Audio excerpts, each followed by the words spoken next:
I have the solution to the problem. Cops wear their main weapon, their 9mm usually these days, on their dominant hand, so say your right hand. So this is the hand that has the gun. The taser is on the left hand, your secondary hand. So they're taught, use the taser in non-lethal situations. My suggestion is reverse it.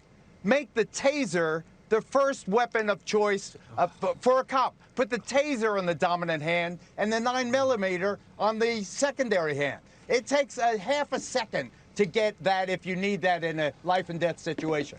But if you have the taser in your dominant hand, you're more likely to use the non-lethal weapon, and you could avoid the 18 accidental police shootings where the cop thought he or she was using a taser shot. Dan Bongino. I don't even know how to respond to that. I think you'll figure it out. Yeah. Give me a second here to digest the stupidity of that. Hang on, let him talk. Okay. All right, no, hold on a second, because you're nothing but a name caller. You're a cheap shot artist. Geraldo, you got to let him have his say. You had your say. Dan. I mean, I never talk when he talks because I like him to just say these things because they're so easy to refute, but he cannot stop talking when I do. But getting to his first point, there's a big difference between reporting on a baseball game and playing it, Geraldo. You never wore a badge, period. Not interested in your reporting on it because reporters deal with facts. And you brought the race card into it the other night when we had this debate, despite having no facts to back that up. And when I brought up the facts that there is no systemic racism, blacks are twice as likely. Here we go. Blacks are twice as likely to be shot by cops as whites per capita. How about that fact? How about that fact? According to the most comprehensive study ever done on the subject. All right, one at a time. That's the Washington Post, and they spent a year reporting it. Let him finish his thought, then you go. Really? Dan. Why do we bother? Geraldo knows everything, apparently, despite the fact he knows nothing. Dan, stop arguing over time. Study, now it's your turn. You have the mic. Yeah, they did an actual study on police contacts and found no systemic racism. It was the Department of Justice, their Bureau of Justice Statistics. But he doesn't know any of that. But secondly, this is, again, why being a reporter about police. What, you have a 10-minute career as a cop? Geraldo, you got to. Geraldo, you've been running for office for the last 20 years. Take a Valium. Geraldo, You've been talking forever. Let him talk. You really got to pipe down. My gosh, you're a 70-year-old man. Calm down. Dan, get a hold of yourself.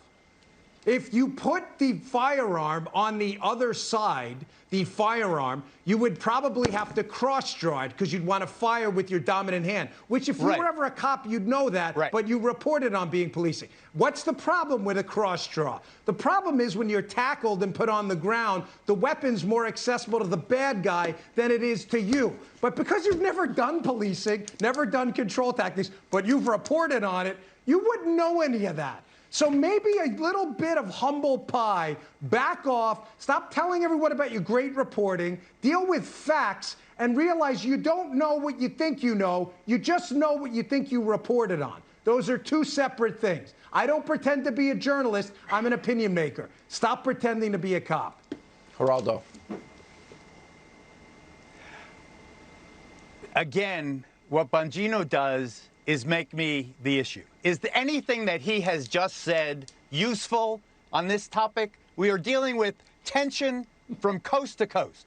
Cities where there is now violence and rage. I condemn the rioters. I think they defame the memory of the slain people. The situation, and you notice he just interrupted me despite his pontification. What we need to do is assure a very restive public that cops aren't out to get them. We have to reassure of the black mothers. If you have a situation, there were 991 cop shootings, deaths last year. More than 2 times as many black people per capita, mostly young black men, were killed than white people. If you have that absolute fact, and you're trying to reassure a black mother, you have to have some solution. You have to say, we have to stop these trivial traffic stops. Why are Why are 6 cops responding Let when me a bring black up another kid, point for the a constraints 20-year-old of kid, time. has an expired registration tag? Let me go to Dan. Dan, we have 100 dead cops already this year that were killed by gunfire. Almost 100 cops. Okay, that happens every year. America doesn't know their names. We scrolled a lot of them the other night. And my point is that defunding the police is not the answer. There are answers, non-lethal alternatives. I've been talking about them. Certainly more training. At the end of the day, we can't have what's happening in cities like New York and Portland and Seattle and around the country where cops are being pelted with bottles and rocks and bricks and Molotov cocktails and precincts are being burnt to the ground either. Yeah, but why does that happen? This is what Geraldo, he completely misses. He disconnects it. Why is that happening, Sean? It's happening because people like Geraldo continue to pump out a race narrative with no data to back it up at all. There are hundreds of thousands of police officers and millions of police contacts with black Americans in the course of each day. If there was a plague of police officers hunting black men down at night, then I don't understand if that's happening. Where is this massive body count we would see? This man, He's Sean, this man is why they have that rage. This man with this baloney. He doesn't know anything about that woman. He doesn't know anything about that woman. Anything. He's injecting race into the argument because he has nothing else. Rhetoric. That's why. Right. You tell that to the black families that see their sons being killed. That's all you twice got. the rate you of got white nothing else, sons. buddy. That's got a nothing fact. else. That's a fact. You've got nothing else. All you want to do is see the country burn. You just want to see the country burn. That's it. I want to see the country burn. You son of a bitch. I want to see the country burn. You punk. You're nothing but a punk. Yeah. You're a punk, Bongino. You're a punk. You wouldn't tell me that to my face. We'll leave it there. Coming up, the left continues to sow division with their inflammatory racial rhetoric. Louisiana Senator John Kennedy, he reacts next. We'll also cover what's going on live in Minnesota.